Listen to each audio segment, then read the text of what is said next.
ஷர்குருவே சரணம். ஐயனை சந்திப்பதற்கு கணக்கம்பட்டி வந்துட்டோம்.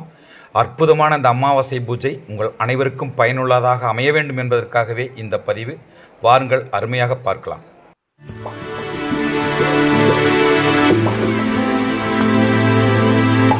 சர்க்குருவே சரணம். நான் உங்களுக்கு சொன்ன மாதிரி என் குடும்பத்தோட அந்த விரியன் மரம் எப்பயுமே நான் உங்களுக்கு சொல்கிறது அதுதான். விரியன் மரம் விட்டுறாதீங்க. ஐயனுடைய ஆட்சி, ஐயன் உட்கார்ந்து எப்பயுமே அருள்வாளிக்கிற இடம் விரியன் மரம். ஜீவ சமாதிக்கும் விரியன் மரத்துக்கும் அவர் நடந்துட்டு இருக்கிற நடை இருக்குது பார்த்தீங்களா, உங்களுக்கு எல்லாருக்கும் தெரிஞ்சவங்களுக்கு தெரியும். மிகப்பெரிய காட்சியெல்லாம் காட்டிகிட்டு இருக்காரு. நான் ஏற்கனவே ஒரு சொல்லியிருக்கேன், ஒரு இபி ஆஃபீஸரோட மனைவிக்கு அவர் காட்டியிருக்காரு. சரிங்களா? அந்த மாதிரி அற்புதங்களெல்லாம் நடக்கிற இடம் தான் நம்ம விரியன் மரம். இந்த விரிய மரத்தை விடக்கூடாது யாருமே. சரியா? வர வேண்டும் வர வேண்டும் சர்க்குருவே, நல்ல வரம் ஒன்று தர வேண்டும் சர்க்குருவே. வர வேண்டும் சர்க்குருவே, நல்ல வரம் ஒன்று தர வேண்டும் சர்க்குருவே. தேவைகளாயிரம் வாழ்வினில் உள்ளது குருவே, பூமியில் ஆயிரம் வாழ்வினில் உள்ளது குருவே, பூமியில் ஒரு குறைவின்றி முந்தன் திருவடி நிறைந்து வாழணும் சர்க்குருவே. ஒரு பழவில் நூறு சுவை தரும் போல வரம் தா சர்க்குருவே. எங்கேருந்து வரீங்க? மதுரை இருந்தா சொன்ன மாதிரி பார்த்தீங்களா, விரிய மரம் எப்படி இருக்குன்னு. விட்டுறக்கூடாது, ஐயனை விட்டுறவே கூடாது. சரிங்களா? நல்லபடியாக இருக்கு. நல்லா மனசார கும்பிடுங்க, ரொம்ப வேண்டி விரும்பி கும்பிடுங்க, சரணாகதியாகி கும்பிடுங்க. 100% ஐயன் உங்களுக்கு எல்லா துணையும் பண்ணுவார். 12 மணி பூஜைக்காக 6 மணி பூஜை முடிந்து அலங்காரங்கள் ஆரம்பித்தது.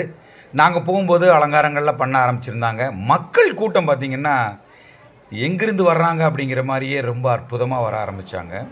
ஐயனுடைய ஜீவ சமாதி, ஐயன் அருள்பாலிக்கும் அந்த அற்புத காட்சியை தான் இப்போ நீங்கள் பார்த்துட்ருக்கீங்க. ஐயனுடைய புகையிலை, அந்த போட்டிருந்த மாலை, அங்கேருந்து கம்பீரமாக நான் இருக்கேன்டா நீ கவலைப்படாதங்கிற மாதிரி அதை கேட்பதற்கு மக்கள் கூட்டம் அலைமோதிய காட்சியையும் பார்க்க முடிந்தது. பக்தர்கள் அனைவரும் இடம் பிடித்து கொண்டு என் ஐயன் ஜீவ சமாதி முன்பாக அமர்ந்திருந்த அந்த காட்சியை பார்ப்போம்.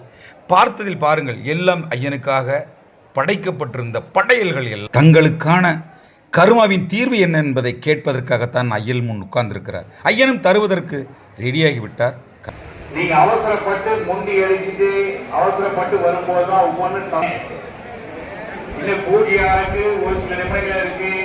செஞ்சு சாமி கும்பிட்டு வெளியே வர வழியில வந்து சிரமத்தை கொடுக்காதீங்க. உனக்குள் நான் எனக்குள் நீ, நானே உனக்கு உண்மையான வழிகாட்டுகிறார். உங்க எல்லாத்துக்குள்ளே ஐயா இருக்காங்கிறார். நீங்க எந்த அளவுக்கு மௌனமா சர்க்குருவே சரணம். நமது அன்பு அண்ணன் மோகன்சாமி அவர்களும் அருமையான அந்த 12 மணி பூஜைக்கு கலந்து கொள்வதற்கு வந்துவிட்டார். ரொம்ப அற்புதமாக நம்மளோடு இருந்து இறுதி வரை இருப்பார் என்பதில் எனக்கு நம்பிக்கை எப்போதும் உண்டு. அந்த காட்சியை நீங்கள் கண்குளிர பார்ப்பீர்கள். அண்ணனுடைய பணியில் இது ஒரு மைல்கல்லாகவே அமைகிறது. இப்பொழுது எப்போதும் அமாவாசை பௌர்ணமி என்றால் மறக்காமல் வந்து நம்மோடு பக்தர்களோடு இருந்து அவர் செய்யும் அந்த அற்புத காட்சிகள் எனக்கு உண்மையிலே ரொம்ப சந்தோஷமாக இருந்தது.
சர்க்குருவே நன்றி நன்றி. பூஜை மிக அருமையாக அற்புதமாக முடிந்தது. ரொம்ப நிறைவு பெற்றனுடைய அவ்வளவு ஒரு சந்தோஷங்களுக்கு எல்லாருக்கும் வந்திருந்த பக்தர்கள் அனைவருக்கும் ஐயனிடம் தீர்த்தம் தெளிக்கப்பட்டது. நமது மோகன்சாமி அவர்களும் நம்மோடு பக்தர்களோடு இருந்து பக்தர்களுக்கு என்னென்ன வேண்டுமோ அதில் செய்து கொண்டு இருந்தார் என்பதை பார்க்கும்போது சந்தோஷமாக இருந்தது. எனது வேண்டுகோள் எல்லாம் அதுதான், ஐயனிடம் பெற்று செல்லும் இந்த பூக்கள் எல்லாம் உங்கள் வாழ்க்கையில் மிக அற்புதங்களை ஏற்படுத்த வேண்டும். எங்களுக்காக உழைத்த மக்கள் எங்களோடு இருக்கிறார்கள். சர்க்குருவே சரணம். மீண்டும் அடுத்த பதிவில் உங்கள் தேனி பாலா. குருவே உன் துணையன்றி வேறு துணை எனக்கேது, வேறு துணை எனக்கேது.